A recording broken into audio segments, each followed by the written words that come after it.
खंबात के मितली गांव में 2.4 करोड़ के सेवा सहकारी मंडला घोटाले के बीच किसानों के साथ अन्याय हुआ है। 2.4 करोड़ के घोटाले से समिति के सचिव समेत 11 लोगों के खिलाफ अपराध दर्ज किया गया।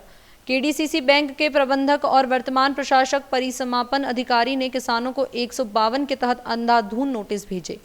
ऋण राशि चुकाने वाले और जमीन के मालिक न होने वाले किसानों से बैंक द्वारा ऋण राशि की वसूली को लेकर विवाद सामने आया है। शिकायत है कि किसानों ने ऋण राशि बेचकर ऋण प्राप्त कर चुकाने के बावजूद बैंक ने नोटिस भेजे हैं। किसानों की रसीदें और चेक विवरण होने के बावजूद प्रशासक किसानों को मानसिक रूप से परेशान कर रहे हैं। मामला न्यायालय में लंबित होने के बावजूद भी प्रसिद्ध व्यक्ति न्यायालय के आदेश के बिना वसूली करने पहुंचे। हेमेन्द्र कुमार त्रिभुवन दास।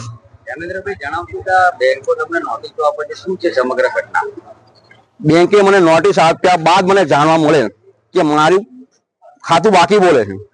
ખરેખર ફેબ્રુઆરી 2023 માં 10 લાખ રૂપિયા મેં મિટલી સેવા સહકારી મંડળીમાં ભરેલ, જેની મને પહોંચ પણ આપવામાં આવેલ છે। ત્યારબાદ બોજા નો ડ્યુનો સર્ટી લઈ અને બોજા મુક્તિની એન્ટ્રી પાડી છે। આઈસીઆઈસી બેંકમાંથી મેં 50 લાખનું ધિરાણ મેળવેલ છે। બેંકે મને જણાવ્યું કે તમારું બાકી બોલે છે, એટલે મેં સેવા સહકારી મંડળીનો કોન્ટેક્ટ કરી રૂપિયા 10 લાખ રૂપિયા નહોતા ભરાયા એ મેં ભરાવી દીધા છે। આજની તારીખમાં ખેડા જિલ્લા મધ્ય સહકારી બેંકમાં મારા 23 લાખ પ્લસ બાકી બોલે છે। જાન્યુઆરી 2024 માં 10 લાખ રૂપિયા રમેશ બચુભાઈ વાળંદે કેડીસીસી બેંકમાં જમા કરાવી દીધા છે, જેનો કોઈ ઉલ્લેખ મારી નોટિસમાં કે ક્યાંય કરવામાં આવ્યો નથી। આમ આ ઉપરાંત મારા 7/12 કેડીસીસી બેંકે બે એન્ટ્રી પાડી છે, 13/190 અને 13/191, જેમાં 23 લાખ પ્લસની એન્ટ્રી છે। મેં જે 10 લાખ રૂપિયા ભર્યા એનો કોઈ ઉલ્લેખ છે નહીં।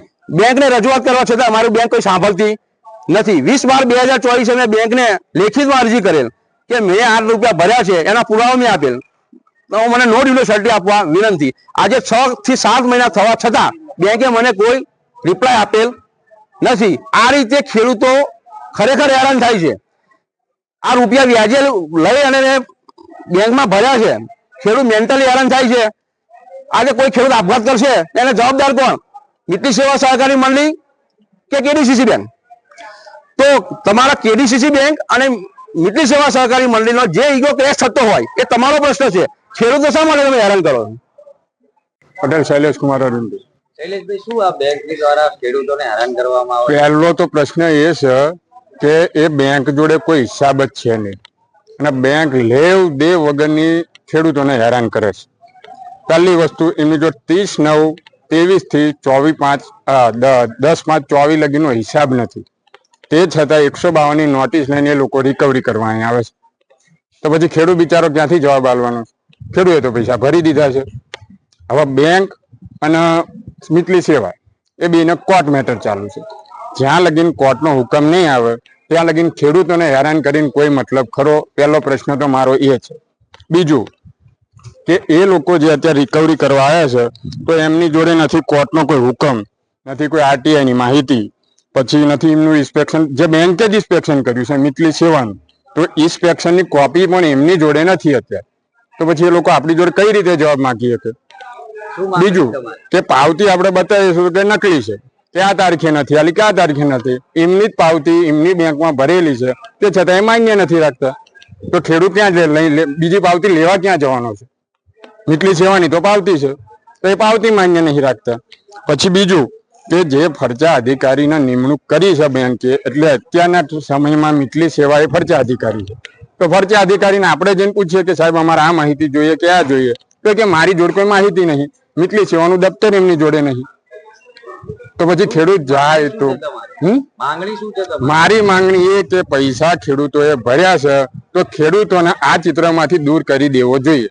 ખેડૂતને આમાં હેરાન કરીને કોઈ મતલબ છે નહીં અને એમ નાખે।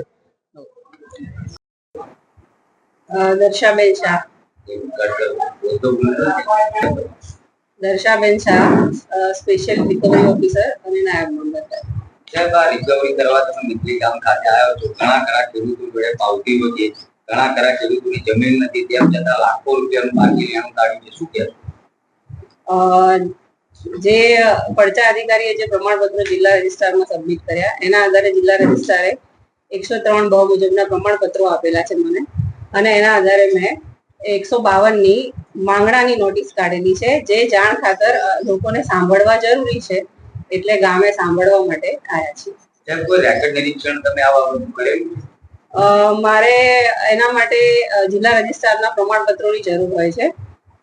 જે ક્લાસ 1 અધિકારી હોય છે એમને મને પ્રમાણપત્રો આપ્યા, એ આધારે મેં માંગણાની નોટિસ કાઢી છે. લક્ષ્મીબેન, આ કેડીસીસી બેંક દ્વારા નોટિસ આપવામાં આવી છે, શું કહેશો? આ અમે પૈસા ઉપાડ્યા નથી, નોટિસો આવ્યા કરે છે અને મારા ઘરવાળા તો ઓફ થઈ ગયેલા 2006 માં. અમે કોઈ જાણતા નથી આમાં. હાલ જે જમીન અંગે તમને નોટિસ આવી છે, જમીનના માલિક તમે છો? ના, બીજા છે, અમે નથી, બીજા છે. जन जागरण संदेश के लिए शाहिद शेख की रिपोर्ट।